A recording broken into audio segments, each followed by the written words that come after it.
जब भी भगवान निराकार से साकार की बिरादरी में आते हैं तो अपने बड़ा लाव लश्कर के संग आते हैं। देवी देवताओं को लेके आ रहे हैं, संतों को, महात्माओं को, ऋषि मुनियों को, सबको बड़े आदमी है, लाव लश्कर उनके साथ चलता है।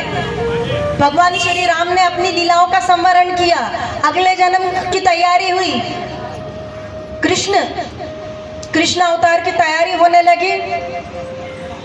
तो तरह तरह के देवी देवताओं ने आपस में बात करी, भाई अपने अपने पुत्रों को तैयार करा भगवान के जन्म के लिए, कि भगवान कृष्ण जन्म ले रहे हैं।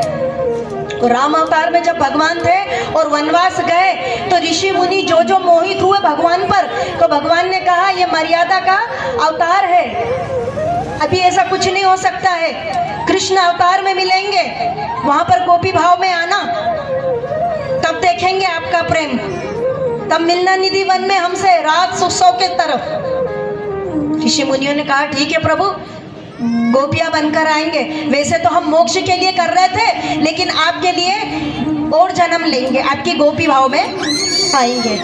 इधर सूर्य ने अपने पुत्र को भेजा, सूर्य पुत्र कौन बने? कर्ण। इंद्र ने अपने पुत्र को भेजा, अर्जुन। धर्मराज युधिष्ठिर, धर्मराज खुद युधिष्ठिर का भेष धर के आ गए भगवान कृष्ण के लिए, अवतार है ना इसीलिए। नकुल सहदेव, अंजलि पुत्र, दोनों आए भगवान के लिए। वायुपुत्र भीम भगवान के आवागमन के लिए, उनके सत्कार के लिए, कि प्रभु निराकार बिरादरी से साकार में प्रकट होंगे।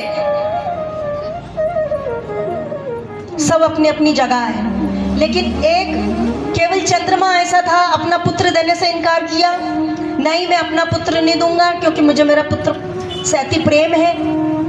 भगवान ने किया, अरे भाई चंद्रवंशियों में मैं जाऊंगा, आपके वंश का हूं, तो ठीक है प्रभु, लेकिन 16 वर्ष के बाद मुझे मेरा पुत्र वापस चाहिए। आपकी लीलाओं में काम भी आएगा, आपकी सेवा में भी मेरे पुत्र को लगा दूंगा, लेकिन 16 वर्ष की आयु में मेरा पुत्र वापस आएगा। भगवान ने कहा ठीक है।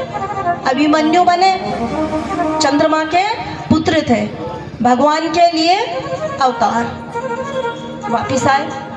चंद्रमा ने कहा ठीक है भाई जाओ, 16 वर्ष के बाद वापिस आ जाना।